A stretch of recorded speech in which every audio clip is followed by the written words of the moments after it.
దానికోసమనే గురు బ్రహ్మ, గురు విష్ణు, గురు దేవో మహేశ్వరః.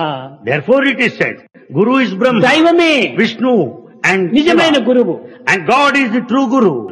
కనుక So, మీరు పవిత్రమైనటువంటి భావం చేత with sacred thoughts, దైవాన్ని మీ హృదయం నుండే ఉన్నట్టుగా విశ్వసించి have faith that God is in your heart. సర్వము నాకు గురువు భగవంతుడే.